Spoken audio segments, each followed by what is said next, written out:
There's a part of me that wants to terrorize everything, and I can't deny it, that there's something tempting me. I close my eyes, but I still see everything. I'll just pretend, does it matter? Well, what's it do? Do I keep it all inside? Who's to say what to say? Think I'll say it anyway. Where I go, when I go, how I get there, I don't know. Still there's one thing I know, I'll never lose hope. I will never lose hope. Everyone going, such a hurry. You should stop and smell the roses. Something wrong here, should I be worried?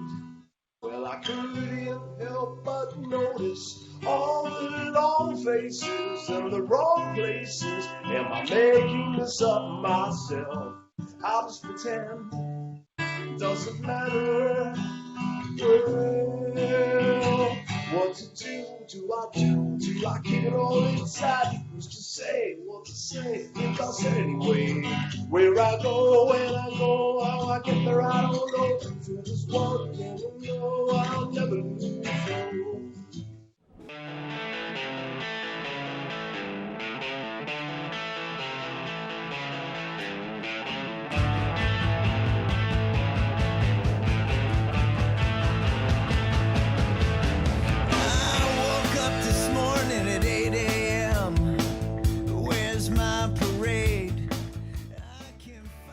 Hey everybody, Mark Lundholm from the Mark Lundholm Show.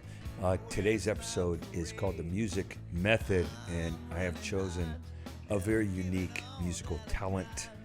A friend of mine for a long time. He's a guy who has made a whole bunch of changes to really successful music and or methods. Michael Shapiro is our guest today. What kind of music do you like? Music is the universal language. Truth is a universal language. Laughter, I know a little bit about that part, is a universal language. I think they mean that music and laughter and truth, they connect us. They connect people. If you're going to be connected to something through music, we don't argue about which one we like or which one works better. We just know we like ours, you know. There's a rule in comedy that you don't borrow or hack somebody else's material. There is parallel thought, and people can come up with the same joke relatively in the same time period because funny minds work in a funny direction. And if something happens that's good fruit, a lot of us want to pick that same pear. I've done jokes and realized that working with somebody else, they have a version of that joke. My rule is I'll drop that immediately because I know that ground's been tread on at least a couple times, and I'd kind of like to be unique. In music, if you take something from somebody else and acknowledge it, it's called sampling. There's a new thing in music that you can borrow actually written, copyrighted material and put it in your song and twist it and change it a little bit. If you're a comedian, that's called stealing. It's plagiarism. But music has a way of being able to be in a repetition, somebody else's use, a quotable kind of homage to, that's really good music. One of the things I've learned how to do in comedy is to really be original, meaning I'll write a joke 5 or 6 or 7 times, knowing that the first 3 or 4 times, I'm going to throw those versions away anyway. David Brenner said, throw away your first 2 versions of a joke because you're going to use those for a little while and throw them away anyway. Throw them away early. You've already evolved to the 3rd or 4th or 5th best version of a joke. I know that in the music business, there's a lot of common shared chords, progression, music, notes. I was in a band for a couple years as a young male. I played really bad bass, and I sang lead and wrote vocals, wrote the lyrics for all the original songs we did. I worked with a couple of people that were really, really good musicians. I was not. I could carry a tune, hold it for a little bit, But when it came to covers, we did covers. That means somebody else's song. We're doing it, but they wrote it. When it came to covers, we really had to be careful because we didn't want to do something that too many people had done. Isn't that what you want to be as a teacher, a parent, a mechanic, an interior decorator? You don't want to redo what a lot of people have done. In the recovery circles, you kind of do what people tell you because a lot of people have done it. In music, the music method, the reason this episode was named This Thing is in the music method, you want to be unique. Pow, wow, unbelievably original. Our guest today is that guy. Reckless in Vegas. It's a combination of three pieces, three musicians, three men who are taking music that is already famous. Rat Pack, Frank Sinatra, Dean Martin. Classic tunes from a certain era. And when Reckless in Vegas gets done with them, you almost don't recognize them. That's how big of a twist or spin they put on them. It's a little bit like this.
You know, the first time I saw Aerosmith and Walk This Way, and when the hip-hop guys took that, included Aerosmith in the actual video, using part of their song as a basis, a base, a anchor for a brand new version of that song.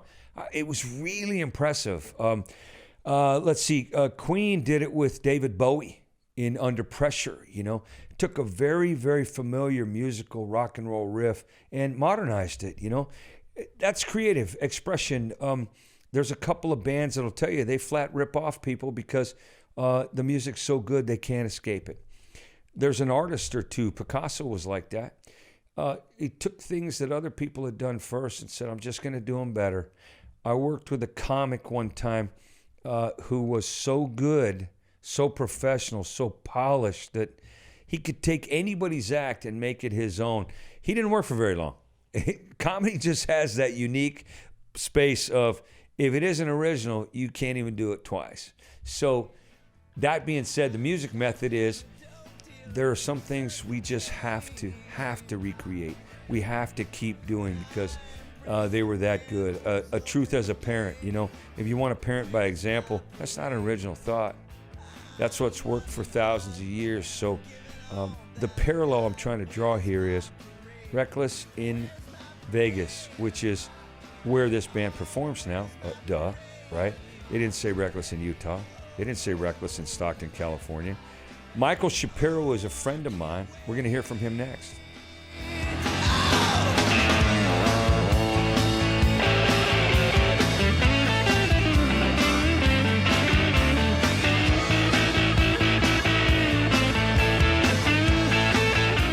You ever listen to something and think, how did that person, that band, that lady come up with that sound?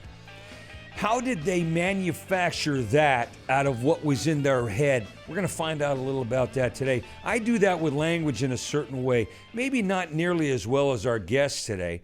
Our guest today has a pattern, a path, a past of taking an idea, a theme, a feeling, and putting it into a song, right? A lyric bed, some kind of expression of, man, I want to create and share this with you so you feel it too. He's part of Reckless in Vegas. That's a band you got to look up. Reckless in Vegas. There's a couple new efforts that he's into that I want to let him explain. Our guest today is Michael Shapiro, my friend. How are you, buddy? Hey, Mark. I'm doing great. Thank you for that Good. Articulate intro. Well, you're welcome. Well deserved. Listen, as we find you right now, what are you doing today? What are you doing right before you talk to us? What is Michael Shapiro doing?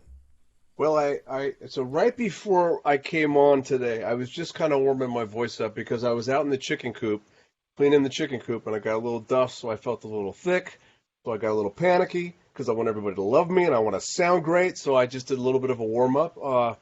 Today has been a light day. We went and picked up some sandwiches. We went and picked up some bicycles that we had some repair work done on, my wife and I, and we're looking forward to an evening ride tonight. Awesome. And what's the temperature in Vegas at this point? Amazing. We went from 112 to 108 to 80. So I don't know what that 112 to 108 to 80. So is that comfortable? Is that reminding you of being bipolar? How does that translate, right? That's a big drop. Bipolar is 115 to 50s, so I'm not sure for me okay. anyway. But yeah, no, it's great. We've had a really, really hot summer here in Las Vegas, and we're very happy. We're happy now. All right, and it's hard to measure. Listen, because I know you better than most listeners, and I really want them to find out all about Michael Shapiro and Reckless in Vegas and that other new effort we're going to talk about, I'm sure. But help me with the image of Las Vegas performer, stage presence, front man for the band, and chicken coop. Marry those two for me. Well, don't forget the organic garden, and being a performer and being in Las Vegas, I need something to ground me because it's pretty fast here. Of course, it hasn't been, since this year has been a rough year for all the Las Vegas performers, including my wife and I. But when we are in the hustle and bustle and performing, and it's easy for the ego to get caught up in that affirmation and that superficial affirmation, which it can be. And it's you use the word effort for the new project. Well, for any of my projects, it's definitely effort. And the biggest effort really for me is staying balanced because, I've been doing this entertainment thing for a long time. I've been doing it clean and sober for almost 14 years. I don't remember putting in as much effort 14 years ago when I was using, but now it requires some grounding. So the chickens and the garden and a sanctuary, if you will, is how we're able to unplug from the Las Vegas tourist scene and the Strip and all that excitement. Yeah, I want to. Two things triggered me there in a healthy way. One is I want to go back to the partnership you have with your wife, who is also a fantastic performer and was doing that individually when you met her. I mean, independently of you, she had her own lane, her own track, her own gig, right? You had yours. Was that a tough thing to get you guys to converge to we're going to be partners and not just performers? Well, that's how I was able to land her, Mark, because when we first met, she told me she had what she called a 5-year rule. And I didn't quite understand that, but what she meant was you had to be within 5 years of her age to date her, and I am 17 years away so I'm 12 years off that mark. So when we first got together, it was strictly professional. And I hired her to create the choreography for Reckless in Vegas for the live show, as well as be one of the dancers and hire the dancers that we needed for the show. So that's the only way I got my foot in the door with her. If I didn't have that piece, I don't believe we would be married today. Okay, so the comedian me is writing as I hear you speak. That's how I landed her. So she's a bass on the boat now. But I know you didn't mean it like that, brother. I'm not getting you. I meant it exactly like that. Exactly like the bass. Boy, you are secure in your wedding vows, man. Listen, performer, intelligent, and I've met her, and I love her, and I know you do, and I know that you guys are a team. You guys are magic together, and even pictures of you don't do it justice. I mean, in real life, you guys are like the Ken and Barbie perfectionist people, really. I mean, seriously, Michael, come on. You're not hard to look at, and neither is she, frankly. So between the two of us here as friends, how much work was it just to work with her, knowing that there's that other stuff going on in there with, man, that is my north, and here I'm a compass? For the first time that I can remember in my life, when I was attracted to a woman, I, let's go back to the landing thing. I wanted to get them, and I wanted to conquer them, and I wanted them to love me back. When she set a boundary with me in the beginning, I sincerely felt in my heart, okay, I'm okay with that. I just want to be friends. I want to be in this woman's life. And it didn't have to be in the capacity that I thought it should be, which was a romantic relationship. And I don't know where the patience came from. I don't know where that came from, but it's the first time that I was able to just hang around her and be authentic and give the thing time to fortify and do its own thing. I got out of the way, and I just was myself, and we became friends, and we had a good working relationship. I guess somewhere in the back of my mind, I thought, oh, well, as soon as she gets to know me and spends time with me, she's going to go for it. But that was maybe quietly in the back of the mind. But really, honestly, I was okay with her boundary. It was bizarre, because normally that would make me come on harder. I would want to, go after her. With Jolie, it was just like, okay, any capacity in your life, I'm happy with. Yeah, as the now you talked about clean and sober, and we'll get to that part too of the Michael Shapiro story. But as a former drinker, thinker, user, addict, addicted to, distracted by, it's pretty hard to be given a boundary and respect that. I mean, it's that little thumb in the mouth little boy who says, "Oh, tell me I can't." That's the first thing on my list. Tell me I won't, and I will. Tell me I should, and I ain't. So how'd you fight all that? You said you didn't know where the patience came from. Where do you think it came from, if I pressed you? Well, I'm going to go with my higher power, with God. I was in my 9th year of recovery when I met her, and doing the deal. This is the priority of my life, and it gave me the patience and the faith, because I'm a very ambitious. I drive, and I found myself in many self-seeking relationships where they didn't work out, and it took me a long time to learn that lesson. But when I just kind of put in the effort and then turn it over to God, it works out so much better than it ever did before. And my relationship with Jolie is no different than that. For the first time, though, I didn't have to write anything down and call my sponsor and work through it. I just defaulted into truly being grateful to be in her life in any capacity. And that's what did it. Unconditional love has that kind of cushion for us. Unconditional love of music, unconditional love of my band members for you. I don't put words in your mouth, but I've seen you in action. Unconditional love of the audience, unconditional love of Jolie, the other dancer, the one she chose and hired, and the love of the camera person who is creating the video we're going to show them today, or we're going to talk about today. So comedically, let me go back to what I do here for a minute. So she had a 5-year rule, right? You're 17 years older. Did she get older, or did you just get younger? Well, the old argument that men are more immature. Anyway, it turns out that was a made-up rule. Well, you are, and I am. I don't know about all men, but I know the two of us, we're a couple of little boys. Yeah, we're generalizing. Listen, I don't play in a rock band because I want to grow up too fast. You know what I mean? It turns out that we've talked about it a lot. It was a made-up rule that she used to create a boundary until she got to know me. When a 45-year-old musician who's living with some friends in Las Vegas, I didn't have a lot to really give her very much confidence. I mean, most singers or I kind of I've got a player past, and so she looked at me as a player. So her guard was up. So the 5-year rule was created to sort of give me something to chew on, and I don't think she realized that I was going to swallow that as well as I did, but it worked out Yeah, perfect. and to protect her. It was to protect her, yeah, because she wanted to, she'd been burned. We've all been burned, and she's a very beautiful woman. She's a showgirl in Las Vegas. She's a model.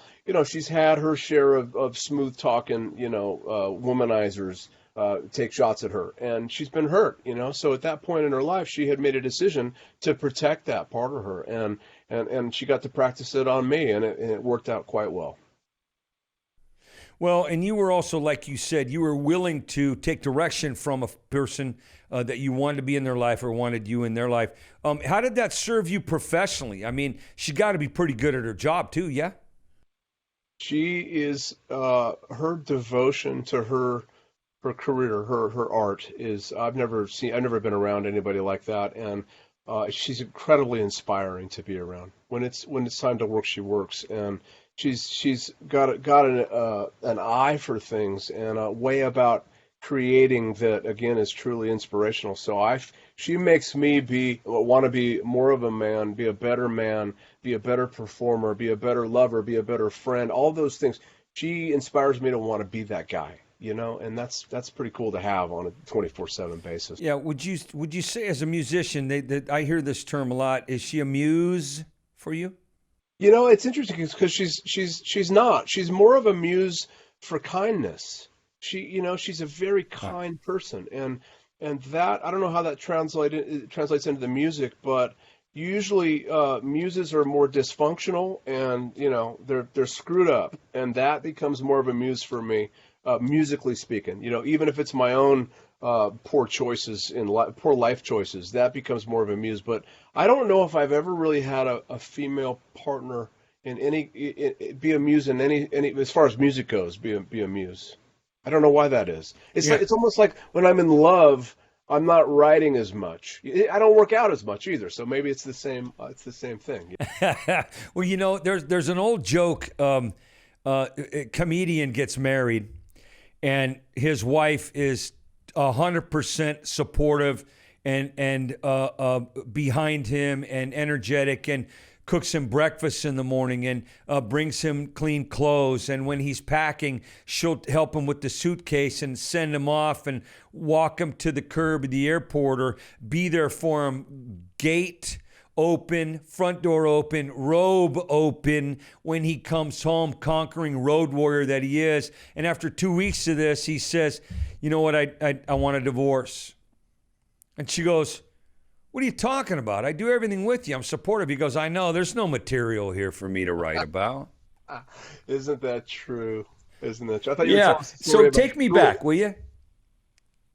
Say that again? I thought you were telling us a story about you and Julie, actually. This was a true story. Oh, yeah, Julie, God bless that goddess, Grayson's mom. For those of you who don't listen all the time, Julie's my ex-wife, the plaintiff, and she is one of my favorite people on the planet, unconditionally loving and loved.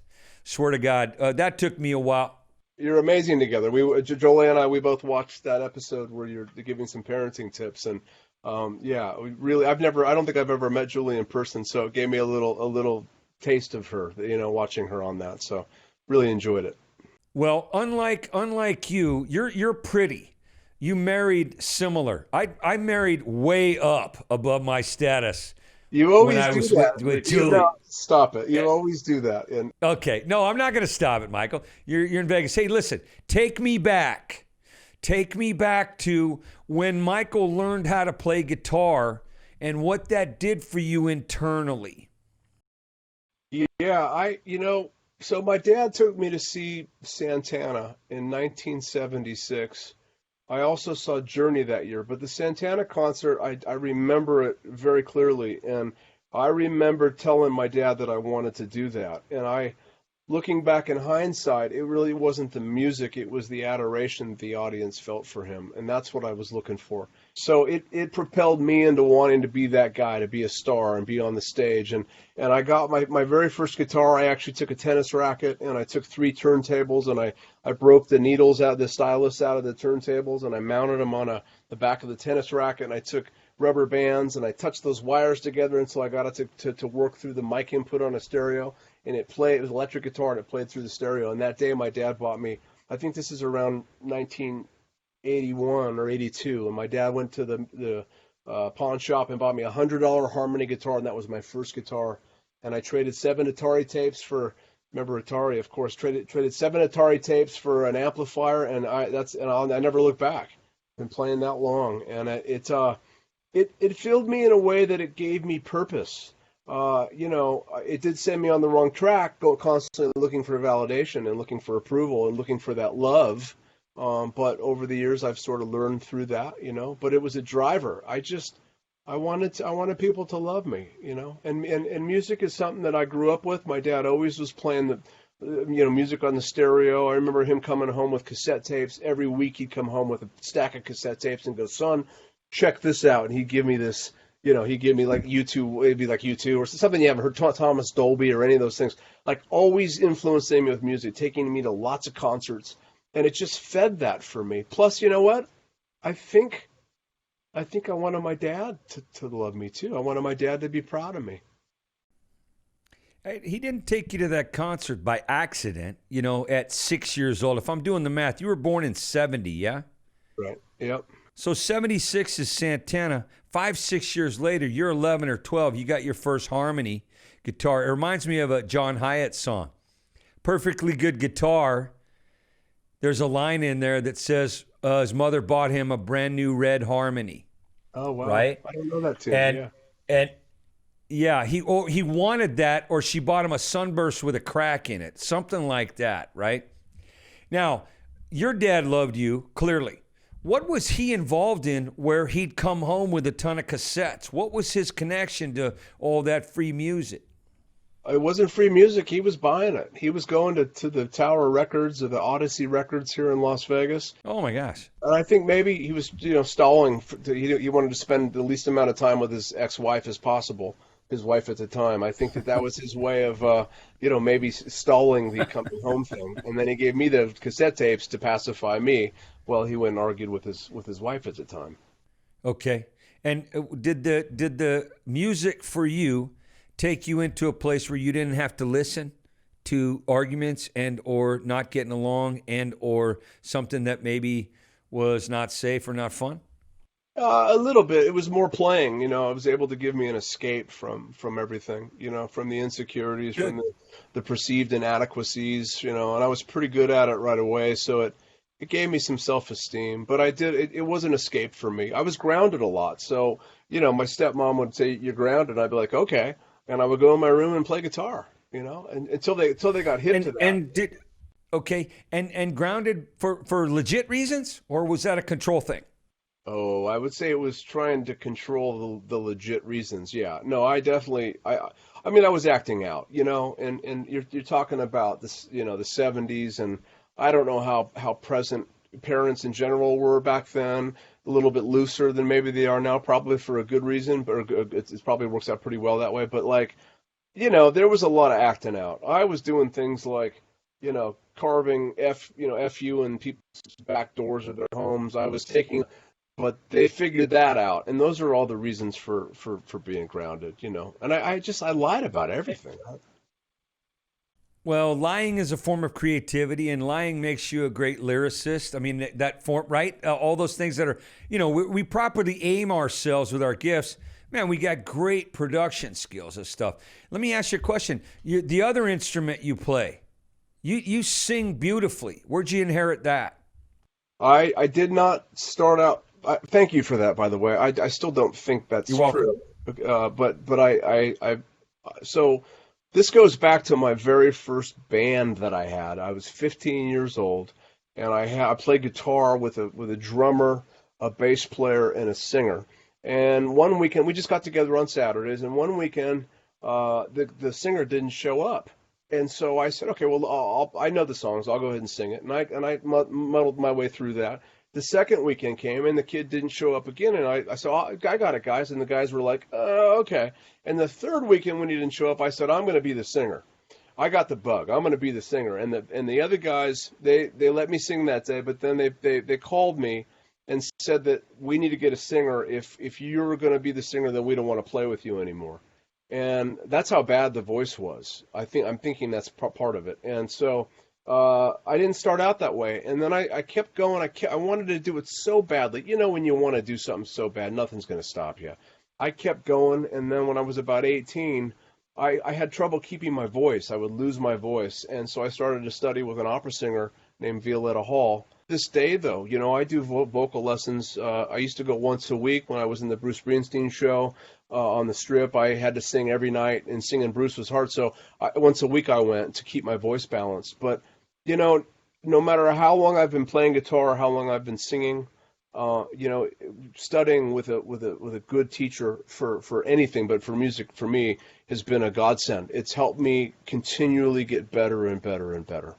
Well, and you don't seem like you're too egotistical or arrogant or that attention-seeking thing, which all performers have. I mean, there's a manageable level of narcissism that makes Steve Martin phenomenal, or Bruce Springsteen the singularly unique person he is. Whitney Houston was, you know, just you couldn't not hear her or listen to her, right? There's got to be a me first, me important, look at me quality there, right? But not an overdose of that to where you're not teachable. That's okay. My voice is fine. I don't need to hone my instrument or work on my technique or anything. I'm a little bit envious of the fact that there's a constant workmanship there, because I tend to coast a little bit from time to time. My basic nature, comedians are lazy. You know, we don't play an instrument. We don't read music. We just talk. You know, it can be like, well, my mind is emptying out through my mouth. I'm going to verbally vomit on you. You're going to clap, and I'm going to go to the hotel. You spend hours and hours and hours writing material and thinking and crafting jokes, and it's not like you need I mean, if you're doing impersonations, the person might want to study some vocal stuff, but I mean, you do you. And so it's like if you weren't getting a tone out of your voice that was making you ineffective in delivering a joke, then you would go study. You say you're lazy, but I know you're not lazy, Mark. Yeah. So for me, I'm go ahead. I'm being facetious a little bit, and I'm you know, I tend to be like critical of me, and like you said, hey, I don't hear my voice that way, Mark. Thank you, but I do hear your voice like that. It's melodic. You can be Springsteen-ish, you can be a crooner, Sinatra-ish, you can be Michael Shapiro, nobody like you kind of sound, right? I've watched you go. Tell me, and them people who are listening. Tell me about Reckless in Vegas. Reckless in Vegas was when I moved to the Bay Area from Portland, Oregon, I started a new band. It was called Reckless in Vegas. We put out our first EP of 6 songs of original music in 2008, and we traveled and we toured and tried to make that work. We put out a second album. That first album was produced by Dan Shea, phenomenal producer. The second album in 2011 was produced by Sylvia Massey, another EP. We went out and toured that. And in around 2013, I was getting a little frustrated because we weren't making it. Everybody was getting paid but me, and I love playing music, but it's so great to get paid to do your craft, and that's the whole point. One of the points, I should say. And in 2013, I was into meditation, and I had talked to my booking agent, and my booking agent said, if you want to go out and make money, become a tribute act. So the band and we learned like 50 Johnny Cash songs. We raised the key, so it was because Johnny Cash is too low for me, but we raised the key. We started to rehearse, and I just couldn't do it. It wasn't going to feed my inner artist. And so I was meditating on this idea, and I got this idea to take all the songs from the 50s and 60s in Las Vegas and remake those songs, which were basically a modern twist on vintage Vegas. We recorded an album a year later after I had the original vision, and it just took off like wildfire. And it actually sent us back to. I moved back to Las Vegas because it was so successful. And now that particular brand, Reckless in Vegas, isn't considered an original project, even though our renditions are very original. We're more of a strip headline kind of a show. And so that's led me into the next project, which I've just started, called Many Miles Away. I think, did you catch the video? Have you seen the video that we put out? I've watched it more than once since you sent it to me, Michael. Yeah. That makes me feel good. Are you the reason why we have over 30,000 views? Have you watched it 30,000 times, Mark? I have not had that much time on my hands to give you that much of me, Mr. Shapiro. But I will tell you this, whoever put that together, the montage of clips and the editing and the break and the music and the vocal bed underneath and the quotes, right? Very talented. That it's a nice blend. Tell the people again what it's called and what it's about. So Many Miles Away is a brand new project. By the way, I made that video. I did that myself. So thank you very much. If I was to take a little credit. No, you didn't. Yeah, I didn't do No, Michael, you did not. So I started learning it. So during COVID shutdown, I decided to learn how to edit video. So I got Premiere and I started doing some editing. So I created the video for that just in fun. I mean, it's a heavy. The content in it is very heavy, but I just put that together and everybody was blown away. So a friend of mine connected me to a graphic artist that just turned it into a lyric video because we don't appear in it anywhere. It's just complete. I noticed that too. I was going to get to that. Yeah, so so this band is with producer Tom Fletcher, who's done everybody. He worked with Greg Ladani, did all the Toto stuff. He's worked with Ozzy Osbourne. He's worked with Yngwie Malmsteen. He's worked with Don Henley from the Eagles. I mean, the guy he's a brilliant producer, engineer, mixer. And I formed with him, and then we got Miles Schoen on guitar. And Miles Schoen is the son of legendary guitar player Neil Schoen from Journey. And we've collaborated unlike I've never done before, where we've actually written the lyrics and the melodies and all the parts together, the three of us. So it's an equal shared project. We haven't done it live yet. We've got 7 songs in the can. The song Many Miles Away, named after the band, is what the video was. That's on. You can find that on Facebook. Many Miles Away has a Facebook page and an Instagram. It's just kind of getting started. But we were very surprised to see 30,000 views in 6 days on it. And it's just been a really fun, creative project. It's a new sound. It's not something I've ever done before. I haven't been playing a lot of guitar because Miles is, I'm not exaggerating, he is one of the greatest guitar players on this planet. And he's beautiful, good looking. I mean, this kid is like, I mean, I'm a little jealous of him in a lot of regards, but he's giving me some guitar lessons. So even though I've been playing for so many years, he's teaching me a lot. But I'm super take that, mister. Yeah. Oh, this kid is I mean, he's not a kid. He's 33 years old, but 32. But he is he's better than his old man.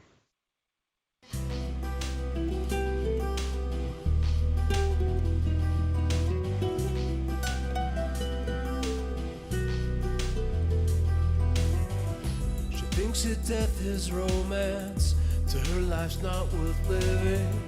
She calls me her last love to talk her off the edge. Life is too dense, the music's her religion. We're all just here and dreaming many miles away. Grasping for air, current situation, led by temptation.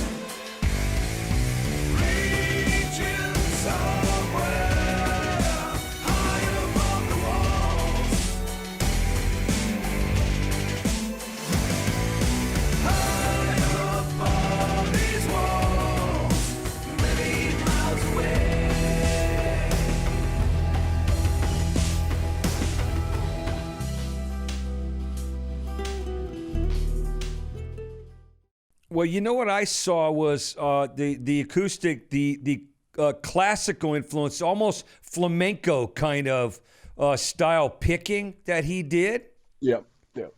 It's really jumps out, right? There's some fantastic video. There's great support, music and band members, and it's produced really well. But that guitar just kind of yanks you towards the screen. I don't know if that happens. The other 29,996 people that, I think I probably watched it 4 times. Once I watched just so I could have this conversation and be credible. But the other 3 times I was watching because you don't see it all the first time. I didn't grab it all the first time. There's a lot going on, and I didn't intend it to be a lyric video. But once I finished it, we wanted to put it out, but we didn't want to release the song yet. But so I got with a graphic artist friend of mine who I told her, I said, her name is Amy, and I said, Amy, I really want to create a lyric video that the text in the lyric video stands as an art form on its own. And the challenge here is this video is so busy with so much going on that how do you marry the two? They need to complement each other. And when she sent over the first 50 seconds of it to see if I liked it, it was exactly how I had envisioned it in my head. And I'm really proud of the song, proud of the guys in the band. I'm proud of my amateur editing skills. I'm proud of how people have taken to it. It's just, this is bigger than us. It's something.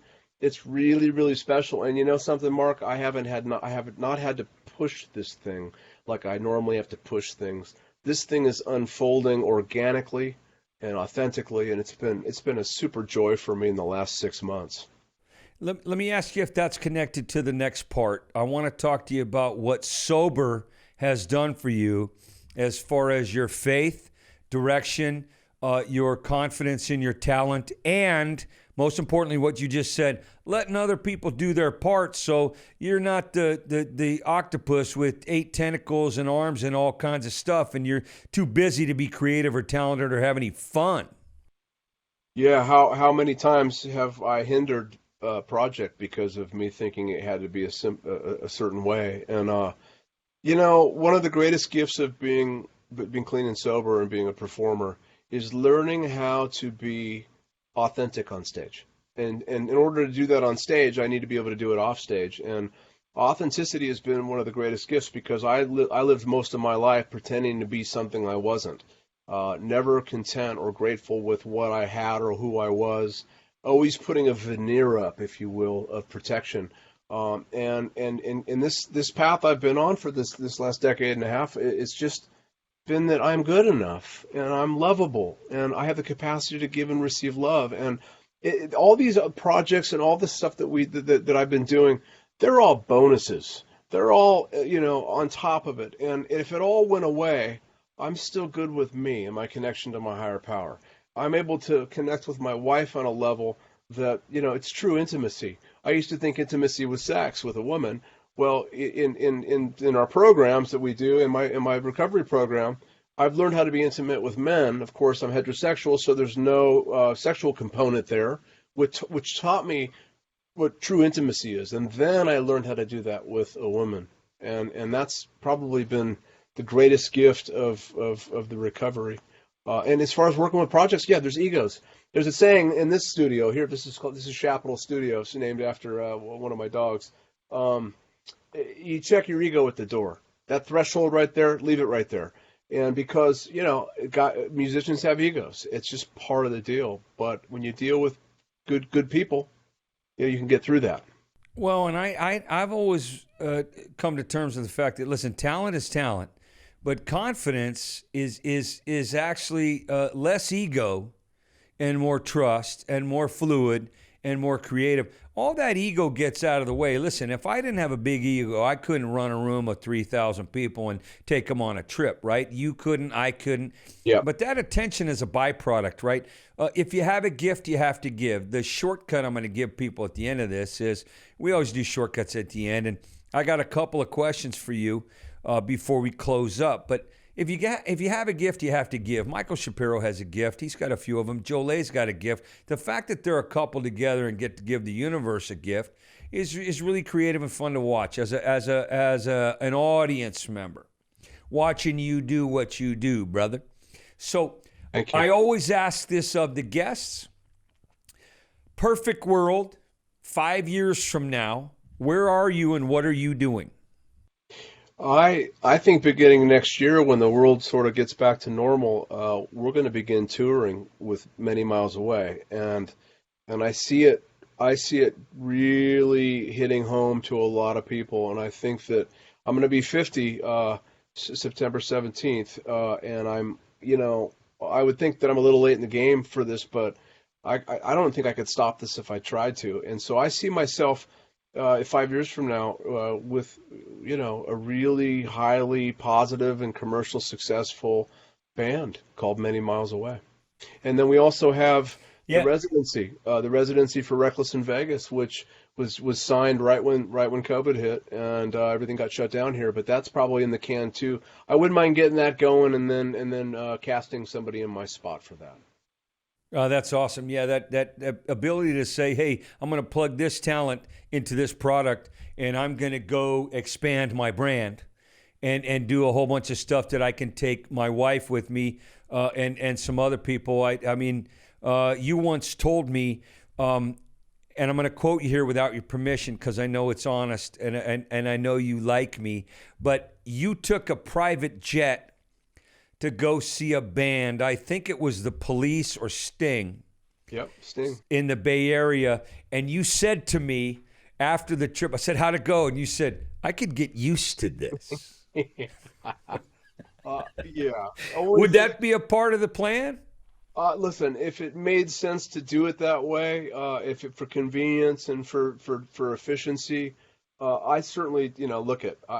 I loved it because that concert got canceled, and we found out that he was canceling while we were in the air on our way to San Francisco, and because we had a private plane, we were able to go. Well, what do you want to do? So we took a car to Sausalito and had dinner, and then came back, drove to the city, and then came back, and we called the pilot and said, okay, we're ready to go home, and we were back. We were gone for a few hours, and now to me, that's pretty amazing. That's convenient. As far as one of my projects, I would love to have a project that was doing so well that it actually created that need to fly that way. But I mean, beyond that, it is what it is. It is. Yeah, what not it half is. bad. Hey, so second question, my brother. Every guest on this show gets a time for a shameless plug. Michael Shapiro, Many Miles Away, Reckless in Vegas, husband, performer, talented human being. Shameless plug, no time limit. Go. Like I could just say anything I want. Yep. So my biggest wish for everybody on the planet is to be kind. Just be kind and watch out for fear, because fear is a liar. And just be kind. And then if you're kind and I'm kind and we're all kind, then there's a good chance that ManyMilesAway.com takes off and RecklessInVegas.com takes off, and Michael Shapiro gets to achieve his wildest dreams and be a superstar and give back to the community and be of service. How's that? I hook, line, and sinker. If you're a fisherman right now, the hook's in my belly, because I thought, you know what? First, the show's done a lot of episodes. First, that was magnanimous. He's going to be humble. He's talking about being kind as a human being, and he doesn't sound like a narcissistic performer who goes me and .com. And I thought, Michael, gosh darn it, you've really grown. Oh, attaboy. All right, listen, Michael, I love you. Thanks for being on the show. Oh, it's such a pleasure, Mark. Thank you for having me. Honored. Talk to you soon, brother. Love you. Love you too. Okay. Listen, people, that's Michael Shapiro. You got to look him up. Many Miles Away. That's on YouTube. That's on Facebook. It's been viewed a bunch of times. Reckless in Vegas, spelled just the way you think it is. Reckless in Vegas. Look at them. RIV. We call him in the studio. Michael Shapiro. He's worth time. He's worth your time, my time. I've got a way to close this show up the way I always do, all right? We got a shortcut for you. A shortcut is, if you have a gift, you have to give. Love task. A love task is do something this week that involves being kind. Let's take Michael at his word. Be kind. If you don't see kind, be kind. Which brings us all the way full circle to hashtag be first. Hashtag be first. If you don't see some out there, be some out there. Kind, patient, loving, hopeful, forgiving. If you don't see some in the world, be some in the world. Mark Lundholm Show. Thanks for checking in. Later.